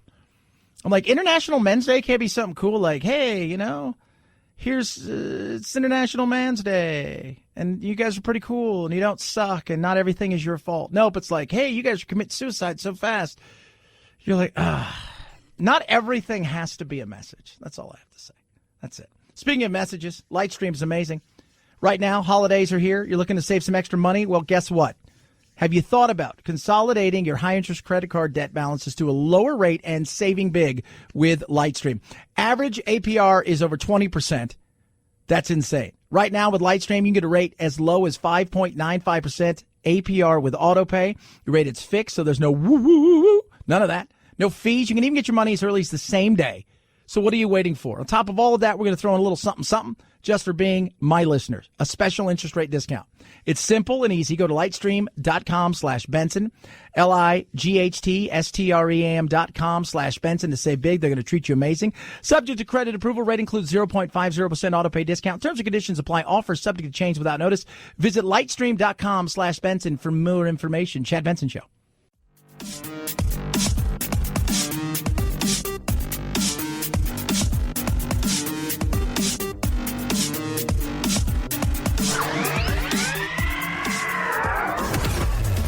Chad Benson Show, the only place so far that the Mueller investigation hasn't deep probed for collusion. Redacted!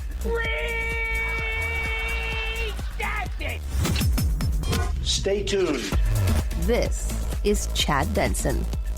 Chris, so far, the evidence is uncontradicted that the president used taxpayer dollars to ask the Ukrainians to help him cheat an election. During a live interview with Chris Matthews, California Representative Eric Swalwell appeared to let one slip. The president used taxpayer dollars to ask the Ukrainians to help him cheat an election. And though Swalwell claims he was not the culprit, a lot of people think that just sounds like hot air. And it didn't take long for hashtag Fartgate to start trending on Twitter. So far, the evidence is uncontradicted. That's all you have to know right there. That's why you'll never be president.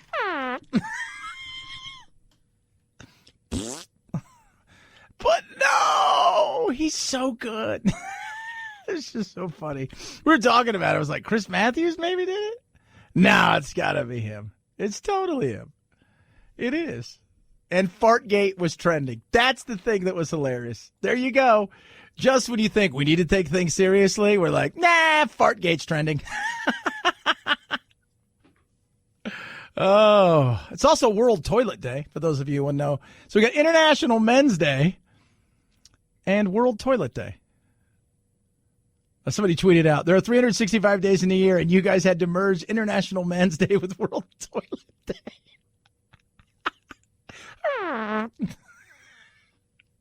Swalwell. He had never had a chance. Never had a chance. Oh, my goodness. Impeachment stuff's going on. You know, they're doing those things where they sit there and they talk back and forth to each other. And And, oh, goodness me, has any of this really changed anybody's idea of the way that they think this thing is going to go? No, I don't think so. I think this is basically most people have made up their minds. And I think the people that haven't made up their minds saw a bit of last week and said, all right, I've seen enough. I've seen enough. Trump was asked about Mr. Vindman. Vindman, I watched him for a little while this morning, and I think I'm going to let people make their own determination, but I don't know Vindman. I never heard of him. There you go. He doesn't know him, has never heard of him. So how about that? Never heard of him, doesn't know him. He did fire out a tweet about Jennifer Williams, who is also testifying today. Tomorrow, their last big grasp at changing everybody, at least with the people they have scheduled, is I still think he has a Rudy problem. But I think most people looked last week and they're like, I've made up my mind now. I wanted to hear some more, and there you go. 323-538-2423 at Chad Benson Show is your Twitter. Feel free to tweet at me.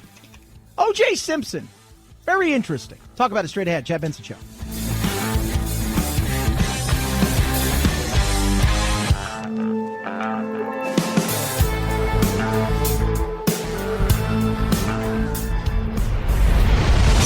The Chad Benson Show.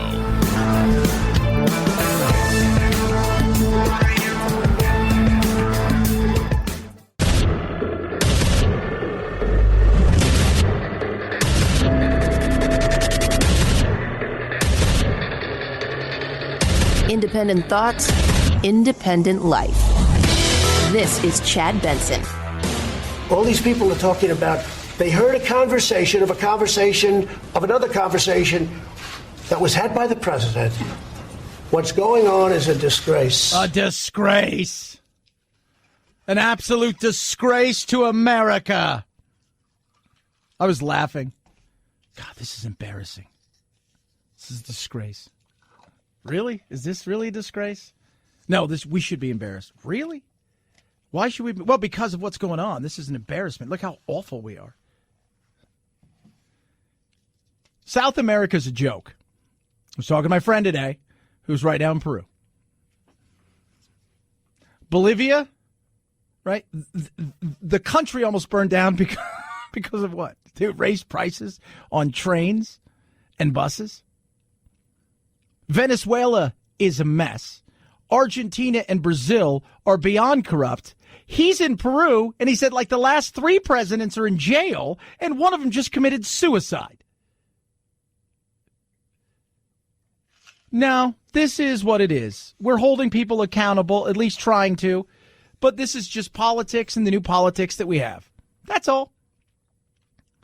Do I think Trump did something that was out of bounds? Yes. Do I think it rises at this level to the point of removal? No.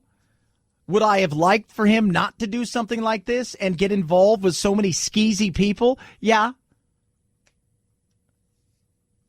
At the same time, you know what? I can compartmentalize a lot of what Trump does. I can say, I think you did a good job here, right? Prison reform, tackling China in the way that you took it on when a lot of other people have ignored for many years and should have ignored, including the World Trade Organization, right? I like the fact that you're looking at a situation. I don't like some of the stuff you've done with immigration, but I applaud the fact that you at least brought it front and center in a world where so many on both sides have ignored, right? I like the fact that you got rid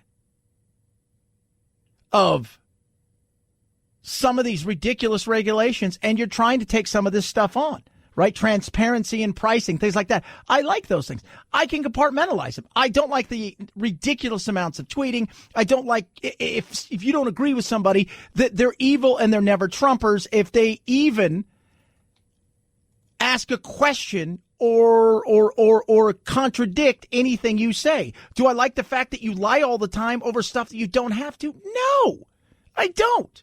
Stuff like this. People in public relations, sir, are you okay? I said, okay from what? The word is you had a heart attack. CNN said you may have had a heart attack. You had massive chest pains. You went to the hospital. These people are sick. They're sick. And the press, really, of this country is dangerous. That's the stuff. Do I think it's ridiculous that they speculated something like, yes, but they've got time to fill. That's exactly what they're going to do. Do I think that they're sick and they're dangerous? No. But it is what it is. I understand why you push back. That's why your people love you. I was talking to somebody last night who is an absolute Trump. Trump literally could shoot him and he'd vote for him again. And as we had this long discussion, he finally admitted the reason I like Trump is because he goes out and he looks at the people in San Francisco and Los Angeles and New York and he sticks his thumb right up at them, right to the nose. What do you think of that right there? A little bit of, and I like that. Okay, well, I get it. But I can compartmentalize that. A lot of people can't. And it got me thinking last night. So I'm watching the football game, and they're getting ready to unleash the 100 greatest players of all time. So NFL Network's doing it through Friday. So they announced the 24 finals for the top running backs in the last 100 years, right? From, the Galloping Ghost to Sweetness, Jim Brown, Adrian Peterson. And on here is O.J. Simpson. Why? Because he was ridiculous. Did he do something horrific? Civilly, he did. Criminally, according to them, he did not. But then he did something else stupid that put him in jail. But I can also look back and say, as a professional footballer, as a college player, there were very few like you in a day and age where you were playing on the worst team probably in football, and they knew exactly what was going to happen, and nobody could stop you. And you rushed for over 2,000 yards in a much shorter season. Yeah, I can look at that, and I can admire that, and at the same time, I can look and say, but what you did outside of there was awful as a person. Your abilities, but as a person, yeah, same thing. Some of the stuff with Trump, I like. I don't even mind that he pushes back every once in a while. But I do think at times it's overdone and ridiculous. And I think, yes, this right here, we don't need this in America. We're a year away. Right? Just like I tried to explain to somebody today about the whole Biden thing.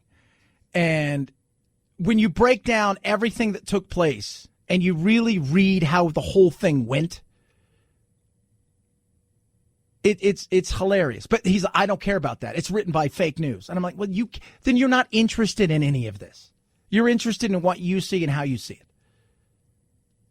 So to him, this is a joke. To me, I look at it and say it's unnecessary, especially because we know the outcome and you're not going to get anything out of there.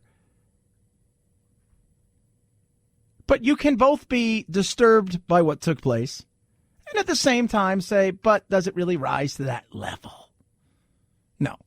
No, not at this moment in time. 323-538-2423 at Chad Benson Show is your Twitter.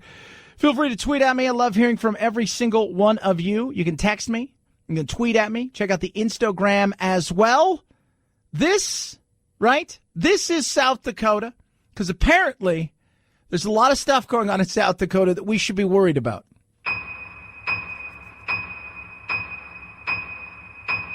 I'm on meth. I'm on meth. I'm on it too. So am I. So am I. I'm on meth. Meth is not someone else's problem. It's everyone in South Dakota's problem. And we need everyone to get on it. I'm on it. I'm on it. I'm on it too.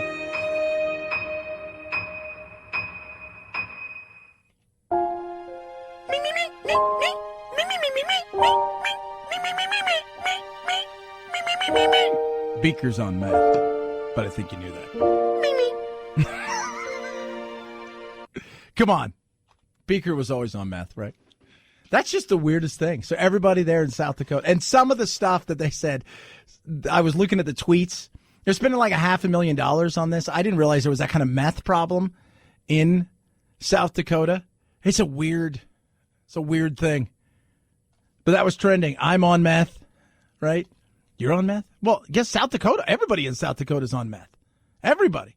So this is their new anti-drug campaign. So what they're saying in South Dakota last year, almost 3,500 people were arrested because of meth. 13 people died. That's according to their latest numbers that came out of there. Man, that's crazy. Everybody's on meth. They're so high, they said they're almost North Dakota. That's what I heard. 323-538-2423. At Chad Benson Show is your Twitter. Feel free to tweet at me. So, Elizabeth Banks, you guys know who she is, right? She's a director. She's an actress. She's a writer. She's a producer. She made the movie Charlie's Angel, the reboot that just came out, and she's very proud of it. She tweeted out about it, right? She tweeted out, well, if you're going to have a flop, make sure your name is on it at least 4 times. I'm proud of hashtag Charlie's Angel and happy it's in the world. It died a horrible death this weekend, right? And so whose fault is that? Producer Phil, is it the fault of the writing and that maybe the movie wasn't very good, or is it the fault of you because you're a man? Oh, it's definitely my fault.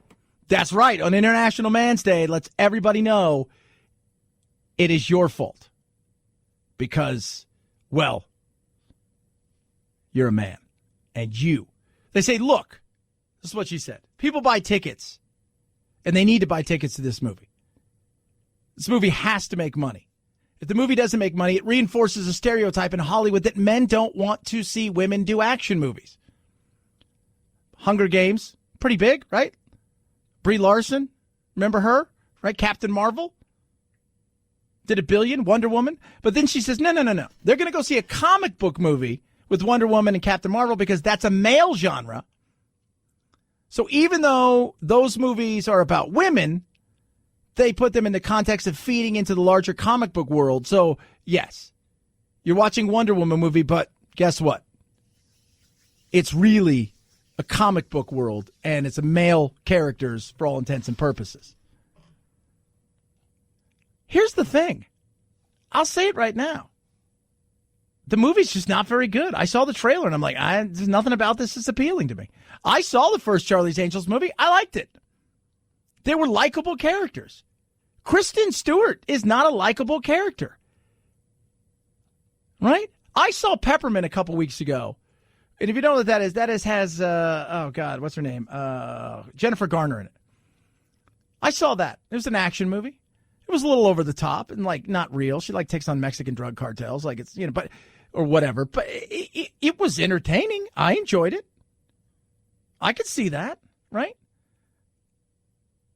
There's a new show that's out on ABC where you got a woman who plays the lead who's running around like Cagney Lacey in style and whooping up on guys. That's doing well. Sometimes, guess what? It just sucks. That's it.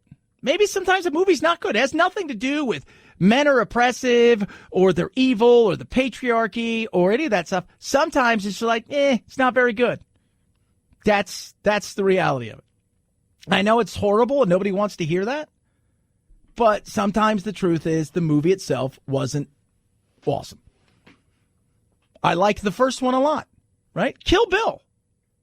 Who saw Kill Bill? Uma Thurman is an ass-kicking machine in that movie. That's a woman, right? Believable, too. The whole thing was cool. Nobody had a problem with that. You just rebooted something that, quite frankly, you tried to make it a feminist ode to everybody, and it just didn't go over the way you thought. There you go. You swung and you missed. But you know what? Put your name to it, like you said. Sometimes happens here. Sometimes I do a show, and I'm like, that was a C. Right? Sometimes I do a segment, and I'm like, that sucked. Right? Put your name to it. Deal with it. 323-538-2423. At Chad Benson Show is your Twitter. You can tweet at me. And the other thing is, I'll be honest with you, Kristen Stewart, I'm sure she's a fine actress. She's a tough watch, right? She is. She's just a tough watch. I'm just going to throw it out there, right? Just throwing it out there. She may do great stuff in all the indie art house films where it's played in 4 different places, and it's about an aspiring, non-gender specific, person who is a special art person who sculpts things from the 5th century And that may be very unique and perfect for her, but just doesn't come across as super actiony. That's all I'm saying. Hey, it's election year. You're looking around. Who's fighting for you? Who's fighting for common sense immigration reform? Who's fighting to make sure that Social Security and Medicare are going to be there and solvent? AMAC is who? Association of Mature American Citizens. They're out there fighting hard for you. And they're going to the political leaders right now. And they're saying, look, the things you're going to do now will have impact on our lives economically for a very long time to come. So you need to do the right thing. Top of that, they have amazing benefits. I'm talking about incredible benefits. Retail, restaurant, hotel discounts, huge discounts to movies and so many other things, insurance and a bunch of other stuff. And you need to check it out. All the benefits, too many to name. And right now you can join for free. This is what I want you to do. I want you to go to amac.us/chat or call 888-355-1617. 888-355-1617. Join now. It's 1 year. It's free. It's on me. It's not going to cost you a penny. That's amac.us/Chad. AMAC is better. Better for you. Better for America. Chad Benson Show.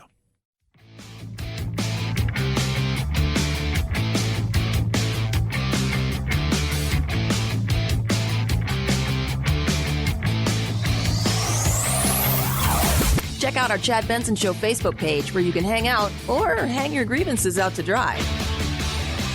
This is Chad Benson.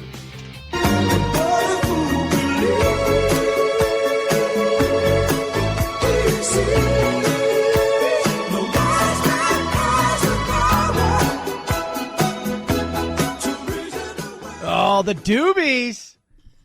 50-year anniversary, going on tour. Right? So they're getting ready to go on tour, and guess who? Yeah, Michael McDonald's going to be coming with them.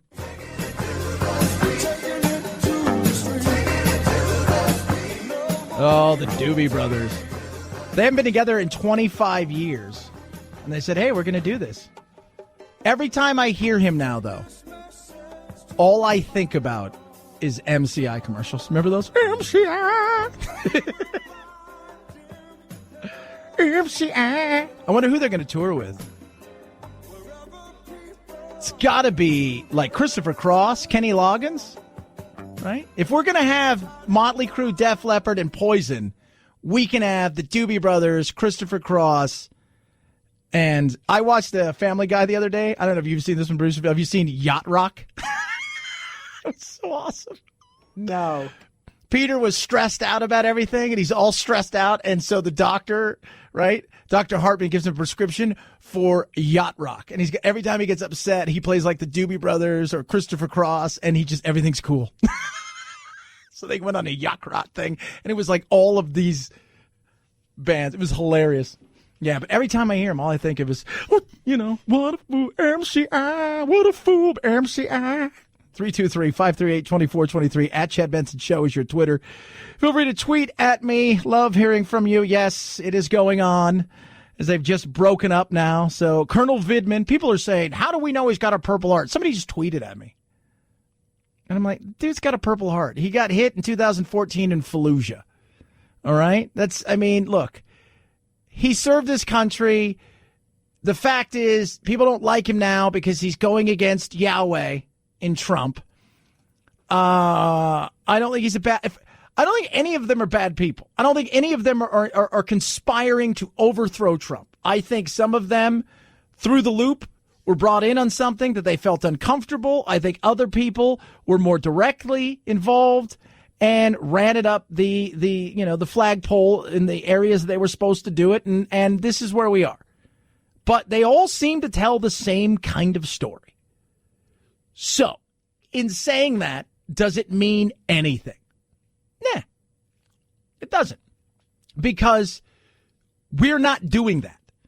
I think Mitch McConnell has made it pretty, clear that no circumstances on my watch. We're getting rid of the president. So it's just not going to happen, right? Unless there's something that would have to do, Gordon Sondland tomorrow will be their last big shot to really go, ooh. But unless there's something huge that we've not seen or heard from any of these people or people that we don't know about, 2020 is coming and Trump will be there. taking on a Democrat. 323-538-2423. At Chad Benson Show is your Twitter. Feel free to tweet. I may love hearing from you. Chad Benson Show.